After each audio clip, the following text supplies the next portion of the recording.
Alright, the modern Women's National Basketball Association is currently defined by a paradox so profound it threatens to dismantle the very foundation it just built. We are witnessing what can only be described as a fragile supernova, a brilliant, blinding explosion of growth that may be hollow at its core. On the surface, the metrics suggest a golden age. We see a new $2.2 billion media rights deal and television ratings that have spiked by triple digits. But beneath that polished floor, the internal structural integrity of the league is facing an existential threat.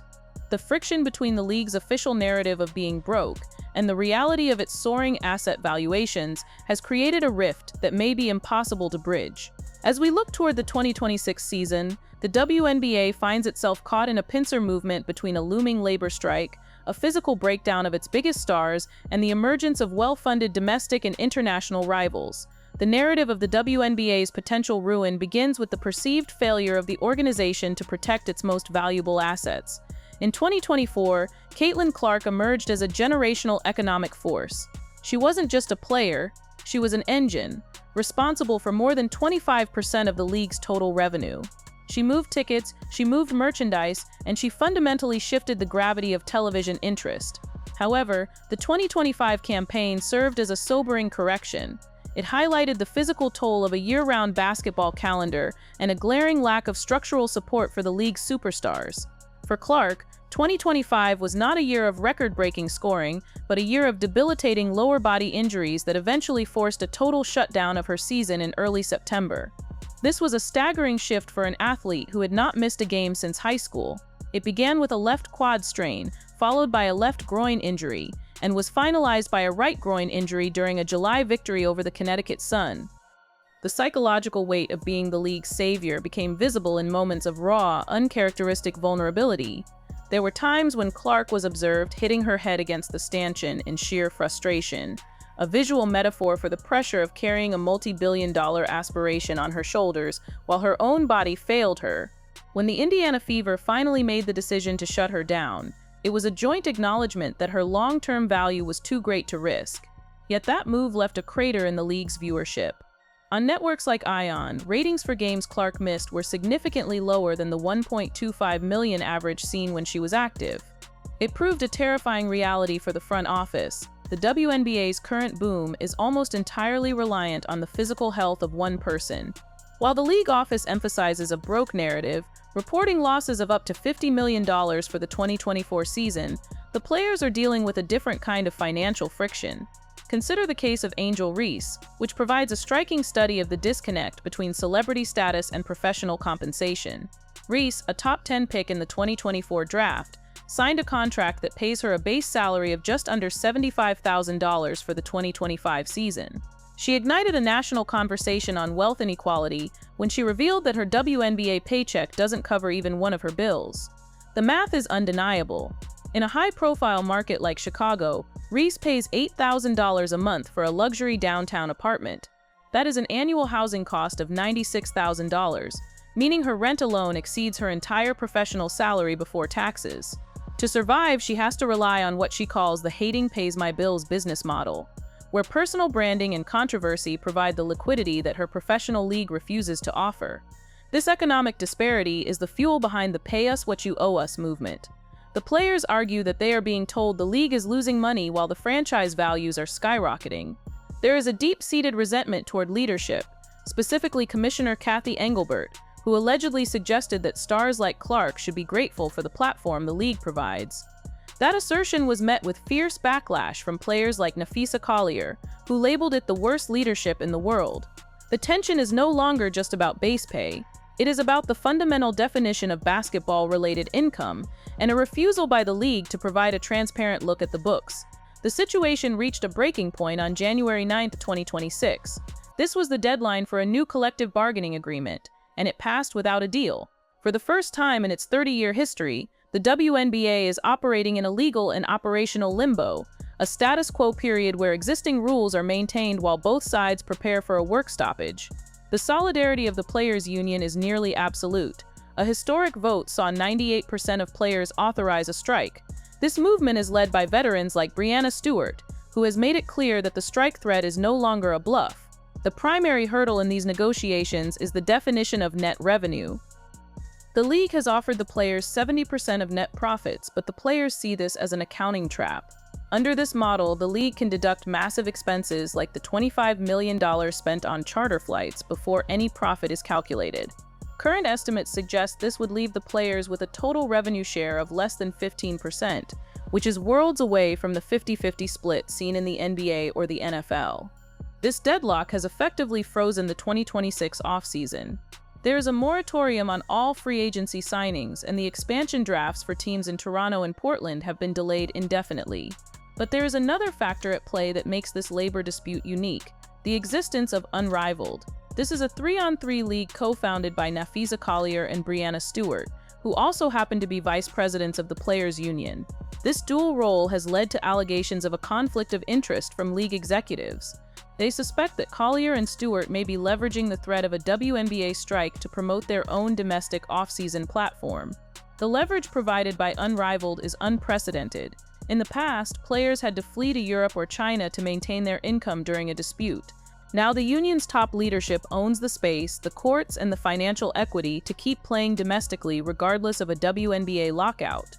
However, the leverage of Unrivaled is currently being undermined by a catastrophic decline in its own viewership. Opening day numbers in January 2026 reflected a drastic decrease from the previous year.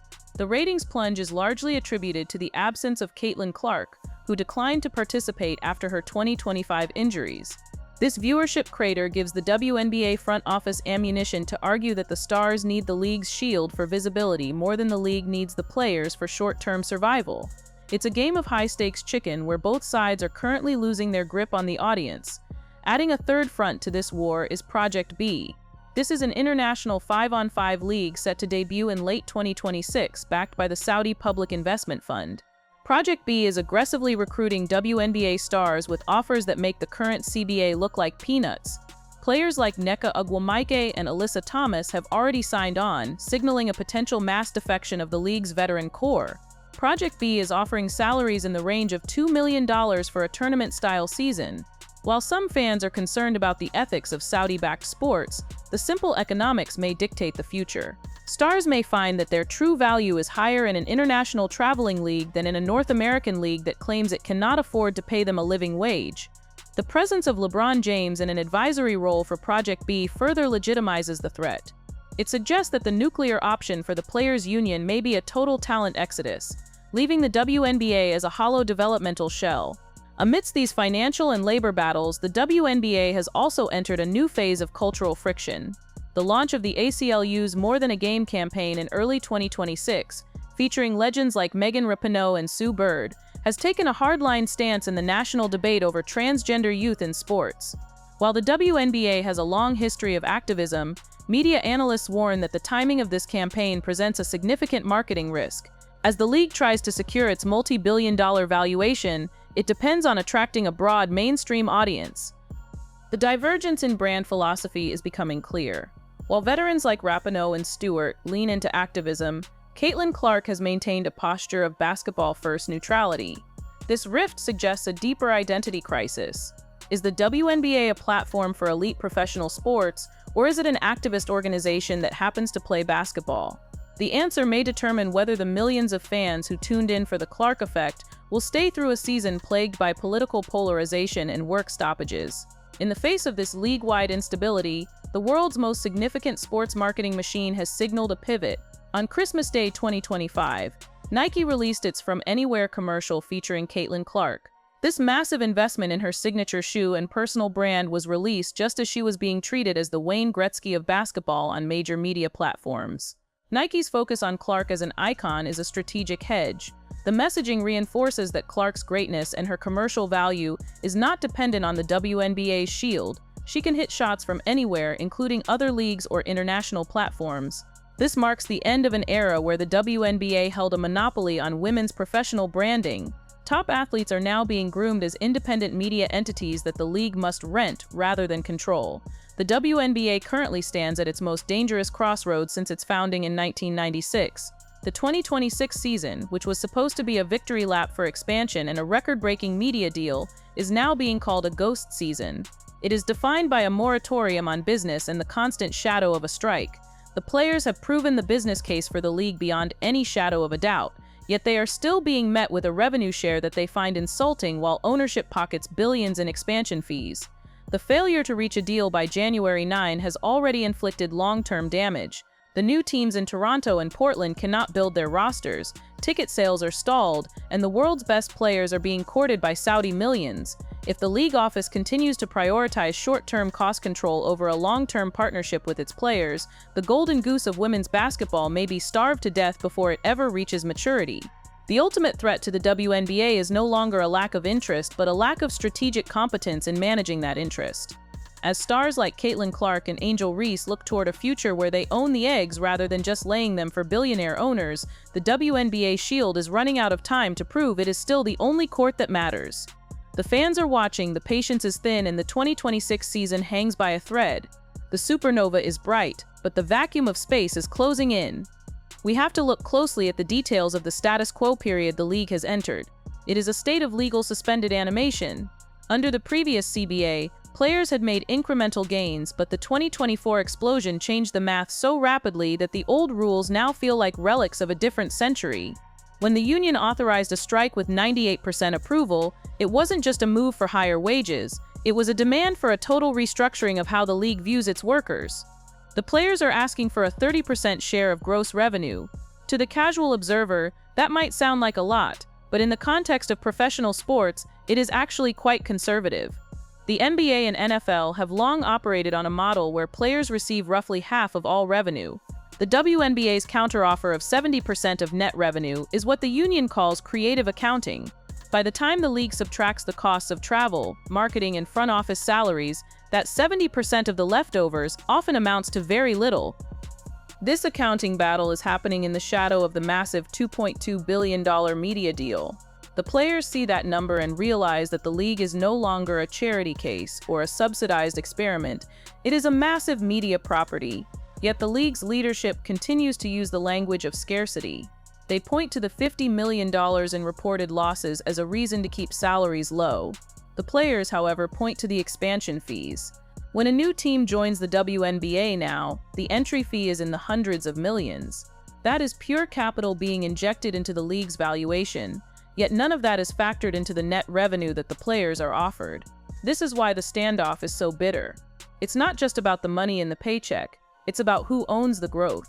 The 2025 injury pandemic added a layer of tragedy to this economic war. When we talk about Caitlin Clark's quad strain or her groin injuries, we aren't just talking about sports medicine. We are talking about the depreciation of the league's primary asset. Clark's physical breakdown was a direct result of the grind that the WNBA requires of its players to make a living. Many players spend their winters playing in overseas leagues just to supplement their income, meaning they never have an off-season. While Clark didn't play overseas, the marketing demands, the constant travel on commercial flights before the charter rollout, and the sheer volume of minutes she was forced to play to keep the Fever competitive took their toll. When she hit her head against that stanchion, it was the sound of a system breaking. The league's reliance on Clark is its greatest strength and its most glaring vulnerability. The Clark effect brought in millions of viewers who had never watched a minute of women's basketball before. These are casual fans in the best sense of the word. They are there for the star. But casual fans are fickle. They don't have the decades of loyalty that keep an NBA fan watching a losing team. If Clark is not on the court, they change the channel. We saw this in the ION Network ratings. We saw it in the ticket prices for games she missed, which plummeted by 60% in some markets. The WNBA is trying to sell a league, but the market is currently only buying a star. This brings us to the strategic rivalries that are popping up to fill the void. Unrivaled was supposed to be the solution. By creating a high-intensity 3-on-3 domestic league, Collier and Stewart wanted to give players a way to stay home, make money, and keep the fans engaged during the winter. But the 2026 ratings for Unrivaled have been a wake-up call. Without Clark, the audience just isn't there in the same numbers. The drop from 300,000 viewers to 175,000 is a drastic and alarming signal. It suggests that the players' own venture might not be the safety net they thought it was. It also gives the WNBA owners a reason to play hardball. They can look at those numbers and say, "See, without our branding and our infrastructure, you don't have an audience." The 2026 season is the ultimate test. It will either be the moment the WNBA matures into a true professional powerhouse, or it will be remembered as the year the ghost of a great idea finally faded away.